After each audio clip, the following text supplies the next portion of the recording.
Belgiyaning poytaxti Bryusselda o'tkazilgan Shimoliy Atlantik Ehdi Tashkiloti boshliqlar yig'inidan keyin birlashma bayonot e'lon qilindi. Bayonotda Xitoy hukumatidan Rossiyani qo'llamaslik talab qilindi. Bayonotda aytilishicha, Shimoliy Atlantik Ehdi Tashkilotidagi davlatlar Rossiyaga qarshi harbiy harakatini kuchaytirishga qo'shilgan. Yig'in yana Shimoliy Atlantik Ehdi Tashkilotining bosh kotibi Jens Stoltenbergning vazifa o'tash muddati 2023-yili 30-sentabrgacha uzartirilgan. Xitoy hukumati Amerika Federatsiya aloqa komitetining Xitoy Tinch okean tori va uning tarmoq sherikati Comnetning telegraf mulozimat ijozatnomasini bekor qilganligini aybladi. Mazkur komitet davlat bexatarligi sababidan Tinch okean tori va Comnetning mulozimat ijozatnomasini bekor qilgan.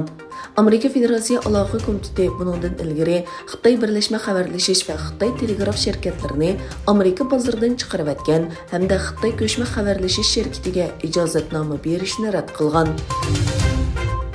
Xitoy Tashqi ishlar ministri Wang Yi Pokistondagi ziyaratidan keyin Afg'onistonni tuyuqsiz ziyorat qildi. Wang Yining ziyarati Taliban Afg'onistonda hokimiyat beshiga chiqqandan buyon Xitoyning bu davlatga eng yuqori darajalik ziyarati bo'lib qoldi. Afg'onistonning Sharqiy Turkiston bilan tutishadigan tor chegara koridori bor bo'lib, tahlilchilarning qarashicha, Xitoy bu yerdagi muqimsizlikning chegara rayonlariga ta'sir qilishidan ansiraydi. Dushanba kuni 123 yo'lovchi va 9 aeroplan xodimi bilan uchgandan keyin tushib ketgan Xitoy Sharqiy aviatsiya shirkatining aeroplanining motor va turbinlik zapchastlari tepildi. Egilanishicha, tepilgan 183 parcha ichida aeroplanning ichki qaroq qutisi va motorning peyqirg'uchisi bor ekan.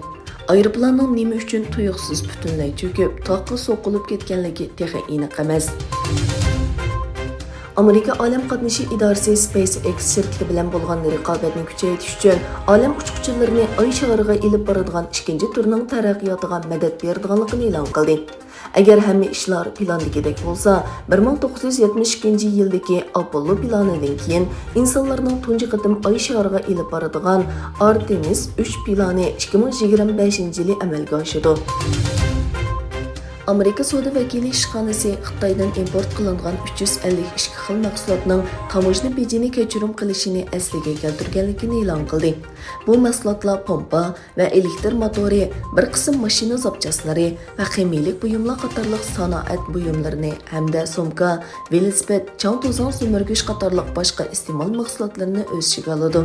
Bu mahsulotlar amaliyotda Amerikaning sobiq prezidenti Trumpning jazo tamojna beji olmoqchi bo'lgan Xitoy mahsulotlarining bir qismi edi. 2016-yili boshlangan cho'ng tutqunda Urumchidagi Uyg'urlarni keng ko'lamda yurtiga qaytarib tutqun qilgan Xitoy hukumati navbatda Urumchiga nopos qulbul qilishni texnik kengaytgan. Biyonton xabarlar to'rining oshkorlashicha, Urumchi shahri 20 mart kuni Urumchi shahrining noposga tizimlatish uqtirishini e'lon qilib, noposga o'rlashish kanallarini texnik ko'paytgan, shart-sharoitini texnik kengaytgan. Kuzatuvchilar bu siyosatning Urumchiga texnik ko'p Xitoy jalb qilishni maqsad qilganligini ilgari surmoqda.